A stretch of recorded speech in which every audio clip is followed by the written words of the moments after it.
Ms. Allison Kokoros, Chief Executive Officer of Carlos Rosario International Public Charter School. Hello, good afternoon. Thank you for having us all here, and greetings to Chairman Mendelson and Councilmember Grosso and fellow council member. It's good to see all of you here.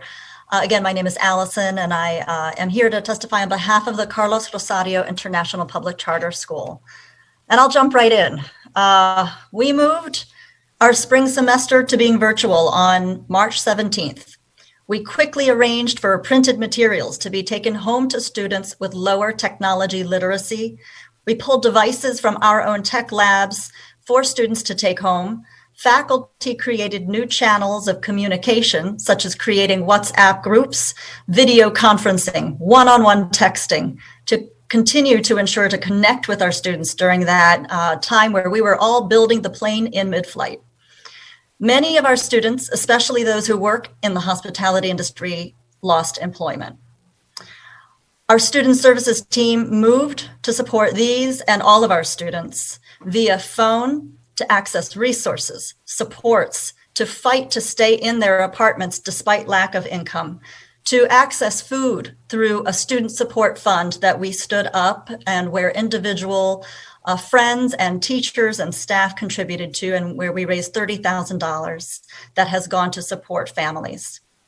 Today, fall semester, we have 1,800 students enrolled and attending at the Carlos Rosario School.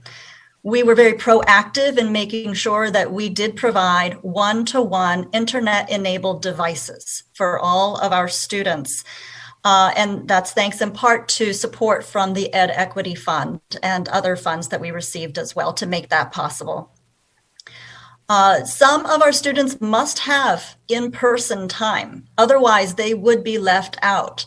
And that includes students in our nurse aid training program, students in our culinary arts training program, and those students who need one-to-one in-person support to learn basic tech skills of how to turn on the laptop, put in the password, navigate to the internet, and navigate to the learning.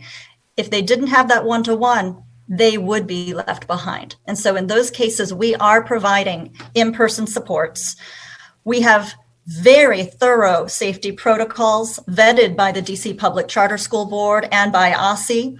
Our safeguards include masks, MERV filters, shields, and happy to share any details with anyone about that, because we've learned a lot by doing along the way. Most classes are virtual, and our counseling and case management is 100% virtual. We decided very early on that we're going to do everything in our power to make sure not one student is left behind during this time. Next, we'll hear from Giovanni Vicente Romero, who's a teacher at Carlos Rosario International Public Charter School.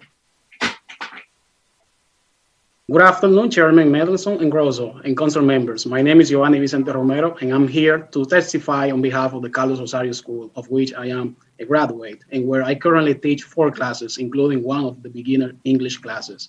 There are about 30,000 adult learners in DC. Each year, the Carlos Rosario School enrolls over 2,000 adult immigrant learners.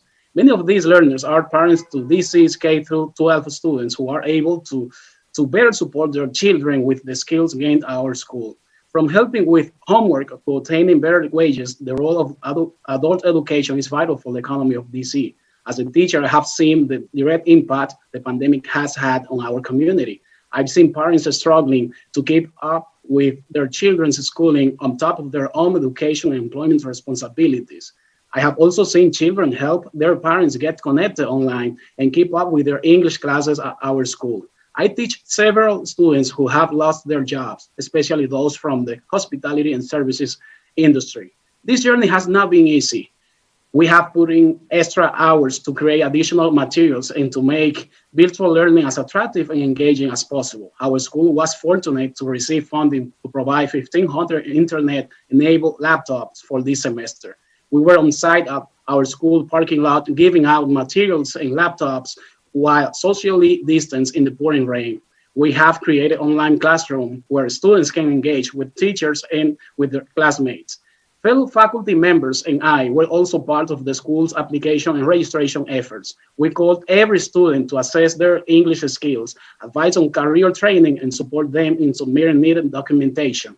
Our registration department had to hold in-person sessions for students who could not submit the DC residency verification documents online. I have learned that our students are capable of greatness when we support them with technological resources and clear instruction. We must never underestimate their abilities. Some of my students are over 50 years old with limited technology use beyond a smartphone. Yet they are engaged in the online classroom via Zoom. In March, when the distance learning began, I met students where they were at technologically speaking. Once the students got more comfortable with messaging apps, we made a jump to Zoom. More than a classroom, Carlos Rosario is building a community for our students during these challenging times, keeping everyone connected, motivated, and improving their English for better job opportunities during and post-pandemic. Thank you so much for your attention.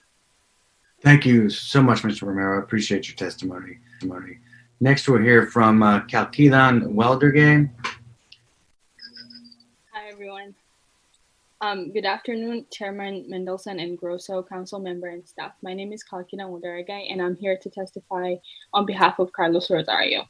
I have been a nurse aid training student at Carlos Rosario since the last semester. As you know, we began the semester in person classes and moved to virtual learning due to the pandemic. Even before learning to distance learning, the school kept us informed about what was happening. My teacher, Ms. Medina, reached out through applications like Zoom and Schoology, and she created a group chat for our classes. The group chat has been the most helpful so that me and my classmates and our teacher can talk. Our teacher assistants, Marco, also was wonderful for us, and then they were there for us when we needed them. I re-enrolled for the full semester at the school to continue my training. The enrollment was completely different than it was in person. As in the staff, the teachers were calling us to submit our necessary documentation and sign virtual documents to secure our spot in the school. I'm thankful for all the work that has been through this and for making this process safe as possible. In my case, we had a short period in person time because of the nature of my program I'm in. For our nurse aid training, we're required to have a hands-on practice so that we can prepare to take the official district nurse aid training exam. The school was able to make this possible with social distancing and giving us a clear instruction for health and safety. The school even created videos in different languages giving everyone information on what to expect when coming into the building. Everyone who came in had to go through a daily health screening, including temperature and symptom check. I would say distance learning is a different dynamic, and it has to be done to protect our community right now. Things looked different in classroom when we were back, and we have to wear masks at all time and had to disinfect our desks every day before leaving. Even our cafeteria experience was different. Everything were pre-packed versus having a buffet.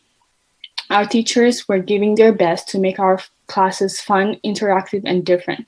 During this time, my goal of working in healthcare field is clearer than ever. I chose to go to the healthcare because I want to help people and wish I could be doing this right now. I'm currently a biology major at UDC and want to focus on prevention of health emergencies like this one through research and vaccines development. Being at Carlos Rosario Nurse Aid Training Program helped me to get the skill that I need to achieve my goals. I thank you for letting me share my experience today at my school. Thank you. Thank you very much. I appreciate your testimony.